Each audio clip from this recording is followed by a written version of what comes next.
My name is Michael. I am 42 years old, and if you had told me last year that I would be standing in the middle of a dusty county courthouse fighting to protect the last piece of earth my father left behind, I would have laughed and told you I am just a middle-aged guy trying to get through each week.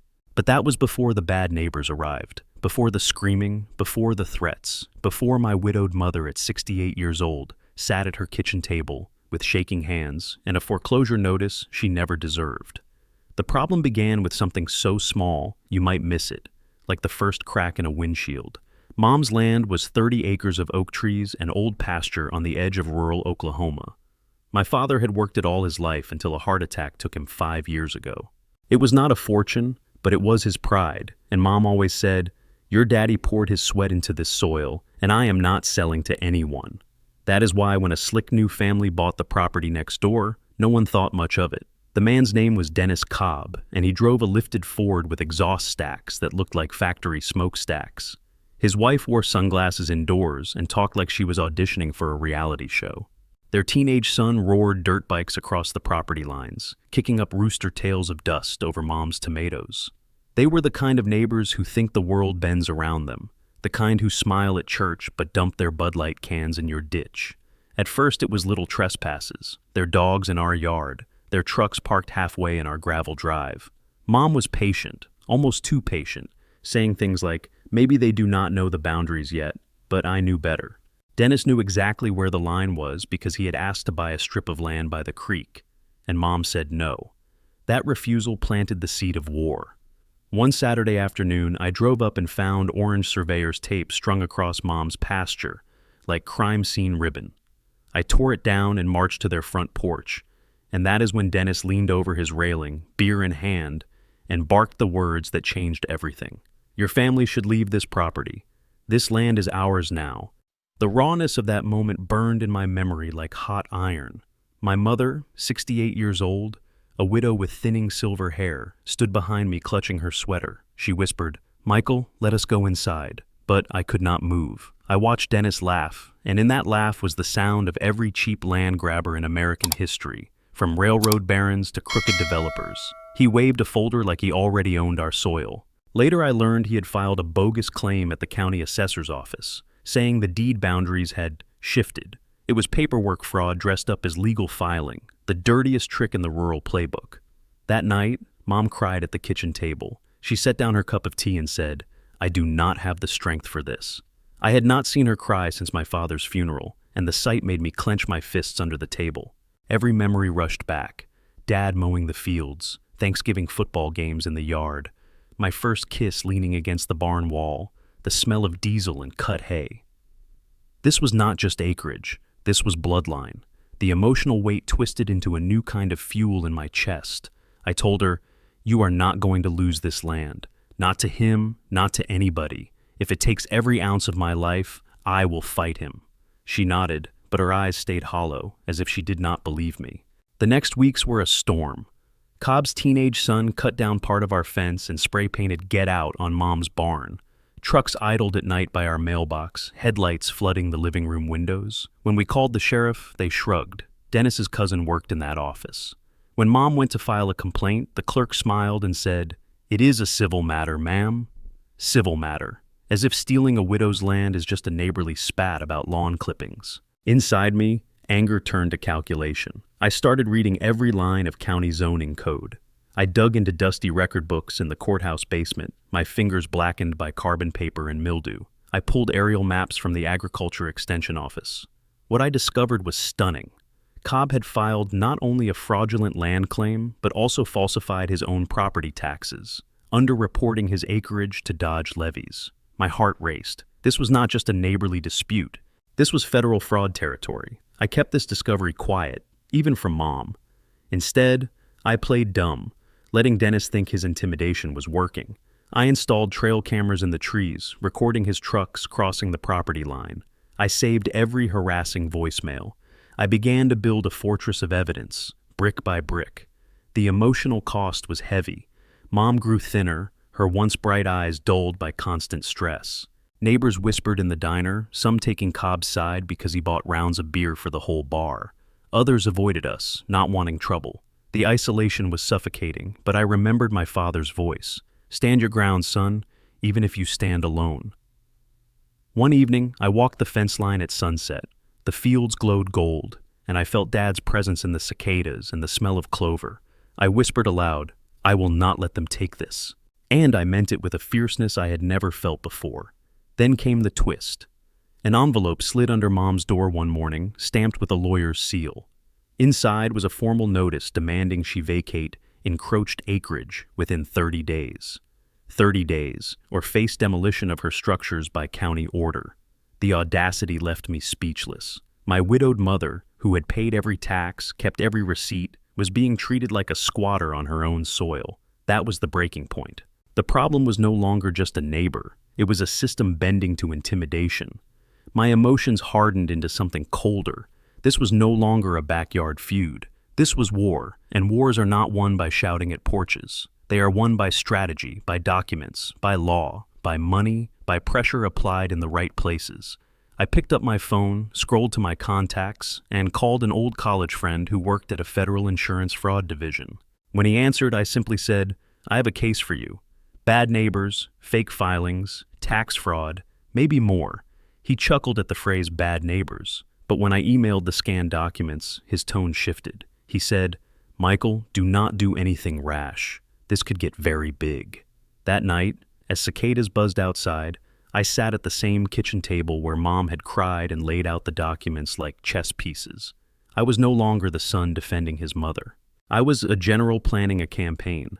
And somewhere in the dark, beyond the fields, I swear I saw Cobb's headlights sweep across the trees, as if he knew the battle lines were drawn. The morning after that letter came, I walked into Mom's kitchen and found her sitting at the table in her nightgown, staring at a mug of coffee she had not touched.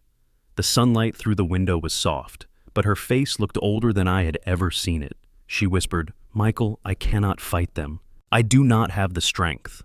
I put my hand over hers and told her that she would not have to, but inside, I felt the weight of everything. If I lost, I would not just lose a case. I would lose my father's land, my mother's peace, and the story of our family. The bad neighbors were relentless. They parked their trucks half on our driveway so Mom could not back her car out. They dumped broken appliances in our pasture. They blasted country rock at midnight until the windows rattled. Every move was designed to push her closer to surrender. I heard Dennis laugh in the diner one morning, bragging to a group of men in John Deere caps. She will fold. Old ladies always do. You put pressure, they break. I sat in the booth behind him, recording his words with my phone, my teeth grinding so hard I thought they might crack. What cut deepest was the betrayal of the community. Small towns are supposed to be about neighbors helping neighbors. But here, the sheriff's deputies were Dennis's cousins. The clerk at the assessor's office was his wife's aunt, and even the feed store owner shrugged when Mom asked for advice. Best to sell and move on, he said. To them, justice was just another page in a ledger, and we were the weaker line item. But I am my father's son. He used to tell me that in America, when people cheat, you do not swing a fist, you swing paperwork. You bury them in files, codes, audits, and fines until they choke on their own arrogance. That phrase rang in my head as I studied county statutes late at night. The more I read, the more absurd the system looked. It was like some conspiracy board out of a detective show, red strings stretching between departments, agencies, and loopholes. And maybe I was losing it a little, because the deeper I dug, the more I felt like this was not just about my mother's land. It was about every widow in every county who ever got steamrolled by a man with a lifted truck and friends in low offices. I started digging beyond county lines. Through old contacts, I got access to state-level property tax databases. That is when the picture sharpened. Dennis had been underreporting his square footage for years, hiding rental income from a hunting cabin he leased out under the table. He was stealing not just from us, but from the state and from Uncle Sam. My friend in the insurance fraud division called back and said, Michael, this guy is radioactive. He has claims that do not add up. He insured a barn that burned down twice. Meanwhile, Mom's emotions were swinging like a pendulum. Some days she said, Michael, I believe in you. Your father would be proud. Other days she broke down, muttering, what if we lose? Where will I go? Watching her fragile hope rise and collapse was like watching a glass vase rock on the edge of a table, always about to fall. It made me double down. The bad neighbors escalated. One evening we found red spray paint across the barn. Leave. Another morning, Mom's car windshield was cracked. The sheriff said there was no proof. But my trail cameras caught shadows, caught the outline of Dennis's son, cigarette glowing like a firefly. I saved every clip, every photo. Evidence was becoming my religion. Then came the breaking point. A county truck rolled up with a notice to inspect encroached structures. The official, a thin man with a clipboard, told Mom that her garden shed and part of her barn were in violation. She cried right there in the yard, her thin shoulders shaking. Dennis stood at the fence with his beer can, smirking. That image seared into me, my mother broken in her own yard, the bad neighbors enjoying the show. That was when my anger calcified into strategy. I turned the kitchen into a war room. Papers spread across the table, aerial maps taped to the wall, receipts pinned with thumbtacks. My wife brought sandwiches and shook her head, muttering, "Michael, you are obsessed." Maybe I was, but I knew obsession was the only thing that could beat corruption this deep. I started drafting letters, not just to the county, but to the state attorney general, the Department of Agriculture, the Environmental Protection Agency, and the IRS. I learned to write in their language, citing codes, subsections, and penalties. My printer rattled like a machine gun, spitting out certified letters that I mailed with tracking numbers. Dennis thought he was winning because the local deputies laughed at our complaints. He had no idea the storm I was building on a federal scale. Every complaint I filed was a brick in the wall closing around him. Insurance fraud, tax evasion, zoning violations, environmental contamination. If he so much as dumped an oil can in a ditch, I had it photographed and filed. I began to feel like a character in a conspiracy novel, connecting dots no one else saw. My wife joked I should start pinning pictures with red string on the walls. And maybe I did, one night when the bourbon loosened my hands. But beneath the satire and the absurdity, the emotional center was always my mother. One night I found her walking the property line with a flashlight, whispering to the ground as if talking to my father. I followed her at a distance and heard her say, "They cannot take you from me." Tears blurred my eyes. This was no longer about land. This was about dignity, about legacy. Legacy, about standing up when the system wanted you silent. The turning point came when a thick envelope arrived from the State Department of Revenue. Inside was a request for records, sent to Dennis Cobb, regarding undeclared rental income. I knew because I had tipped them off with evidence from online listings of his cabin. A week later, another letter came from his insurance provider, requesting clarification on overlapping claims. I smiled for the first time in months. The walls were closing in. Of course, the bad neighbors struck back. Dennis marched across the yard one evening, veins bulging in his neck, and screamed, "You are going to regret this. You are nothing but trash. This land will never be yours." Mom stood on the porch clutching her rosary, trembling, but I stepped forward. I said calmly, "Dennis, you should get a good lawyer." He sneered, but I saw fear flicker in his eyes for the first time. That night, I sat in the war room, stacks of paper around me, and realized something important. This was no longer me defending against his attack. This was me on offense. I was not just protecting Mom. I was dismantling a bully piece by piece, using the one weapon he never saw coming, the American machine of law, insurance, finance, and bureaucracy.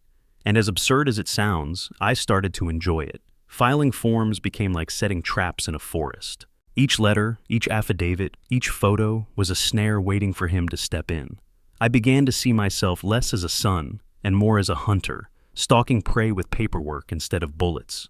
By the end of that month, Dennis had 3 agencies breathing down his neck, and he did not even know I was behind it. To him, it must have felt like the world suddenly turned against him. His arrogance cracked. He stopped smirking at the fence. He stopped blasting music. Something had shifted. The conspiracy was working, and I was the one pulling the strings. But as I looked at my mother sitting in her recliner, Bible in her lap, I knew the battle was not done. The lawsuit still loomed, the false deed still hung over us. The war was far from over. Still, for the first time, I believed we had a chance. The day I filed the lawsuit, the courthouse smelled like floor wax and old paper. My tie felt too tight, my palms slick with sweat, but I walked up to the clerk's desk, like a soldier planting a flag. In my briefcase were the fruits of sleepless nights, aerial surveys proving the landline, notarized affidavits from old farmers who remembered the original fence posts, trail camera photos of trucks trespassing, and recordings of Dennis bragging in the diner. I laid it all down, page after page, until the clerk raised her eyebrows. "You're serious about this," she muttered. I leaned forward and said, "I'm dead serious. These bad neighbors picked the wrong family. Filing the lawsuit was only one part of my strategy. The real fun began when the paperwork I had seeded through the different agencies started to sprout. It was like watching dominoes tip one after another. The IRS sent Dennis a letter demanding records for 5 years of undeclared rental income. His insurance company froze his pending claim for storm damage on a shed that mysteriously burned. The Environmental Protection Agency requested a site inspection for possible diesel dumping near the creek. Each envelope landed like a grenade in his mailbox, and I could almost hear the explosions from across the fence line. At night, I sat in the war room with maps pinned to the wall and strings connecting agencies, case, and deadlines. My wife joked that I had turned into a mad scientist, but there was truth in it. I was no longer just a man defending his mother's land. I was orchestrating a symphony of bureaucracy, a legal hurricane designed to grind Dennis Cobb down to dust. There was a thrill in it, a dark American comedy. He thought he could bully a widow with beer cans and loud trucks. He had no idea how ruthless the machine could be when someone knew which levers to pull. The stress nearly broke Mom. She lost weight, her hands trembled constantly, and some nights she refused to sleep in the house, saying she could hear trucks idling outside. I begged her to stay strong, to trust me, but she shook her head. "Michael, he has the sheriff in his pocket. How can you fight that?" I told her, "Mom, this isn't just about the sheriff anymore. This is about Washington. This is about the feds. He can't drink beer with them and make it go away." She didn't answer, but I caught the faintest flicker of hope in her eyes. The bad neighbors fought back like cornered animals. Dennis's son rode his dirt bike across our fields, tearing up rows of soybeans. They left dead raccoons nailed to our fence posts. They even put a "for sale" sign on Mom's yard one morning, as if mocking her. I tore it out of the ground and smashed it against their mailbox, my blood boiling. But I forced myself back to calm, because rage was their weapon. Mine was patience and paperwork. The climax came when we got our court date. It was set for the end of summer in the county courthouse, under the gaze of a judge who had seen every trick in the book. I prepared like a man going into battle. I rehearsed statements, highlighted documents, built exhibit binders with color-coded tabs. Every night, I drilled myself until I could quote zoning codes in my sleep. The day of the hearing, Dennis swaggered in with his lawyer cousin, wearing a cheap suit and that same smirk he had the day he yelled at Mom. He thought the courtroom was just another porch where he could lean and laugh. But when the judge entered, that smirk faltered. My mother sat beside me, clutching her rosary, whispering prayers. I squeezed her hand and stood tall. I presented the evidence like a performance. Aerial photographs showed the boundary. Trail camera footage showed his trespass. Audio recordings revealed his threats. Witness affidavits testified to the original fence lines. When I laid down the tax records and insurance claims, the judge's eyebrows shot up. Dennis's lawyer sputtered objections, but each one fell flat. The courtroom began to feel less like a neighborly dispute and more like a federal indictment. Dennis tried to shout, claiming conspiracies, saying the maps were forged, the government was crooked, the deep state wanted his land. It was satire come to life, like a bad parody of a talk radio host. The judge banged the gavel, silencing him. "Mr. Cobb, this is not a circus," she snapped. But to me, it already was a circus, and he was the clown juggling excuses while the audience laughed. The ruling was swift. The judge declared the land rightfully ours, ordered all false claims void, and levied fines for harassment and damages. She even referred parts of the case to federal agencies for investigation. Mom cried openly, clutching my arm as if the world had finally lifted off her shoulders. Dennis's face turned the color of boiled beets. The smirk was gone, but I was not done. Justice in America does not stop with a gavel. It continues with liens, audits, penalties, and repossessions. As we walked out of the courthouse, I whispered to Mom, "This is only the beginning. He wanted war. He's about to learn what war really is." And I meant it, because in my mind, this was no longer just about us. It was about teaching every bad neighbor that sometimes the quiet family next door is not weak. Sometimes they are the storm. The following week, Dennis received notices of property liens. His truck was seized for unpaid taxes. His insurance company dropped his coverage. His rental cabin was shuttered pending inspection. Each blow landed with surgical precision. Neighbors who once laughed with him at the diner now avoided his table, whispering that he was finished. His arrogance had evaporated. One night, I stood on our porch with Mom. The air was cool, cicadas buzzing. Across the field, Dennis's house was dark, his trucks gone. Mom asked softly, "Michael, was it worth it?" I looked at her, at the land glowing under the moonlight, and said, "Mom, we're still standing here. That's all that matters." But in truth, it was more than that. It was the taste of victory, bitter and sweet, flavored with law books and court stamps. It was the knowledge that in America, revenge does not always come with fists or guns. Sometimes it comes with certified letters, penalties, and audits that bleed a man dry. And as I looked at the quiet fields, I thought of my father. I imagined him smiling, shaking his head, and saying, "Son, you sure learned how to fight." But deep down, I knew the war was not truly over. Dennis was humiliated, but men like him never disappear quietly. They slither back, angrier, looking for cracks to exploit, which meant I had to stay ready, one hand on the paperwork, the other on the pulse of every agency I had unleashed. Because this was not just a fight for land. This was a fight for dignity, and I had no intention of losing it. The courthouse victory should have been the end. In a fairy tale, the widow wins her land back, the bully slinks away, and the credits roll over a sunset. But this was not a fairy tale. This was America, where bad neighbors never retreat quietly. Dennis Cobb was too proud, too stubborn, too ignorant of the machine he had awakened. And I, by then, was too deep into the conspiracy board I had built in Mom's kitchen to stop pulling strings. The weeks after the ruling were a mix of silence and tension.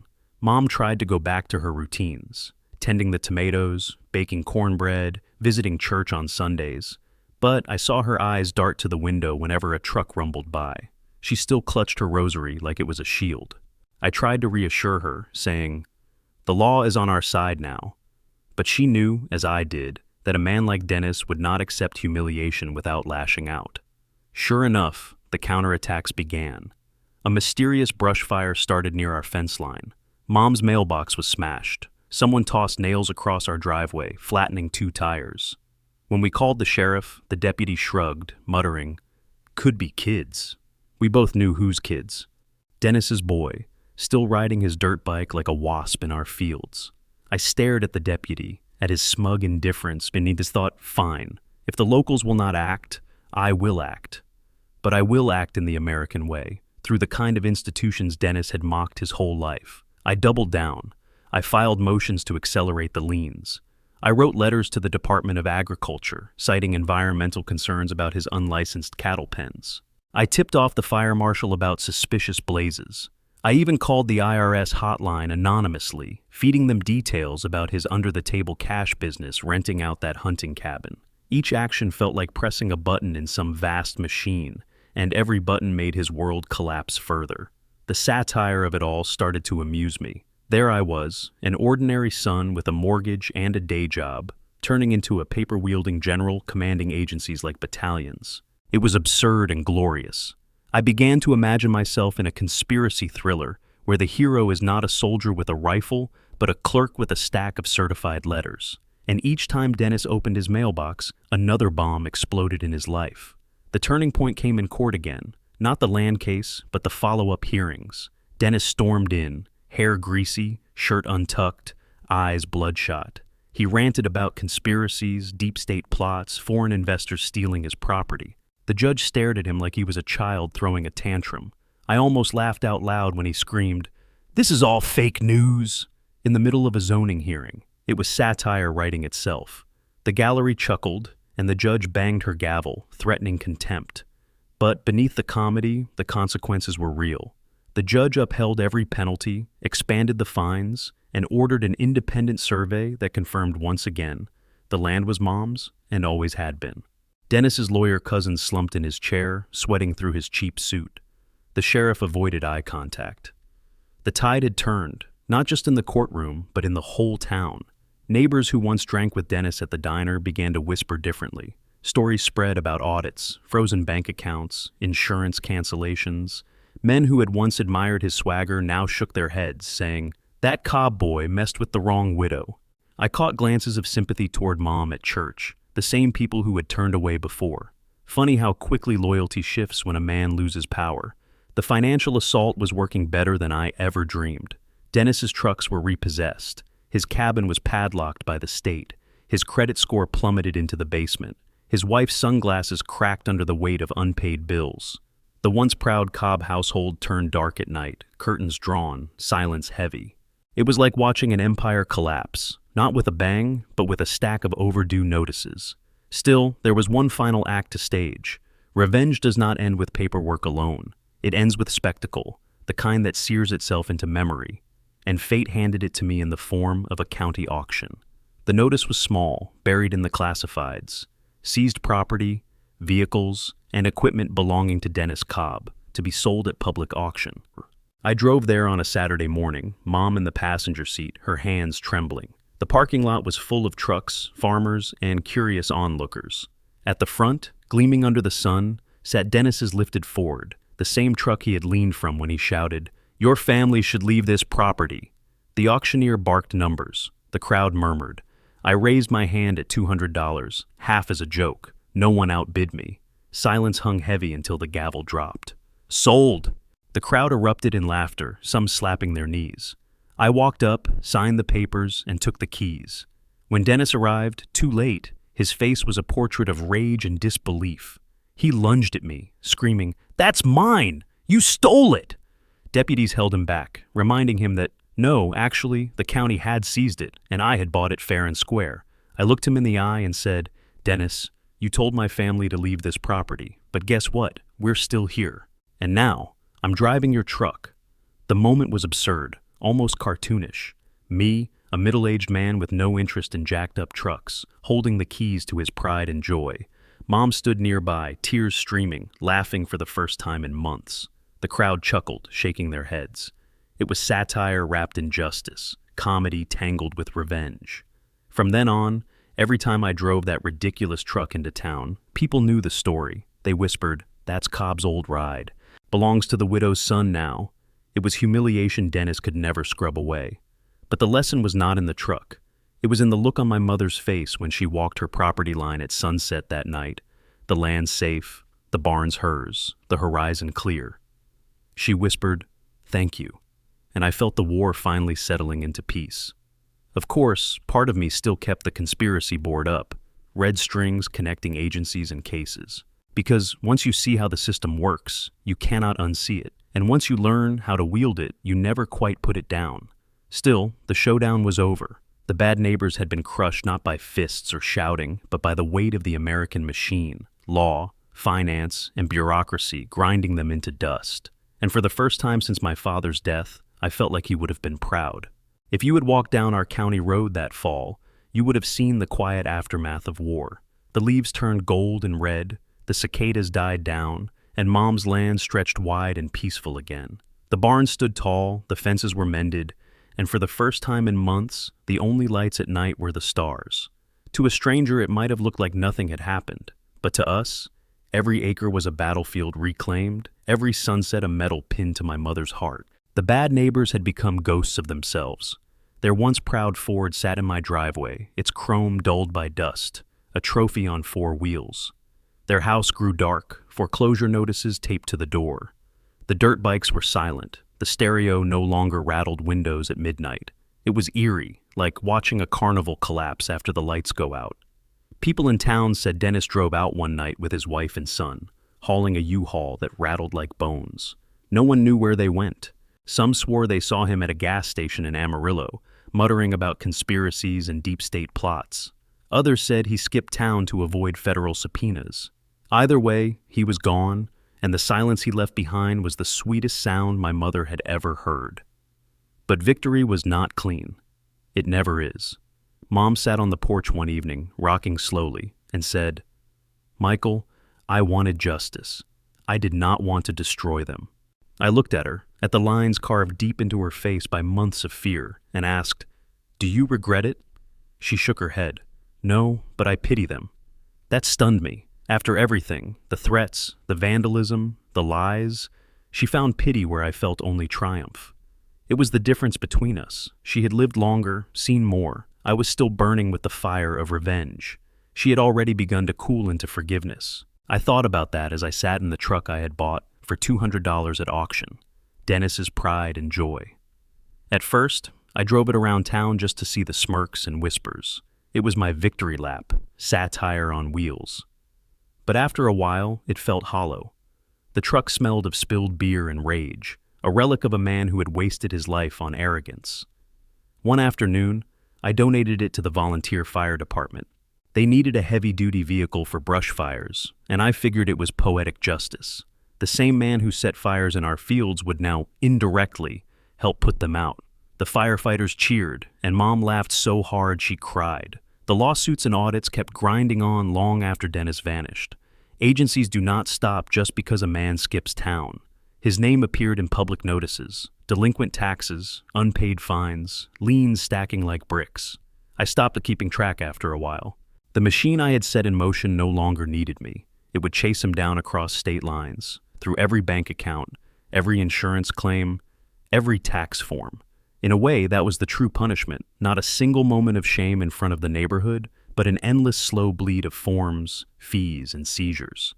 And yet, the real victory was not in crushing him. It was in restoring Mom. She walked her property line every morning with her old straw hat, touching fence posts like they were handshakes with my father. She planted flowers by the barn, painted the front porch, and even adopted a stray dog she named Liberty.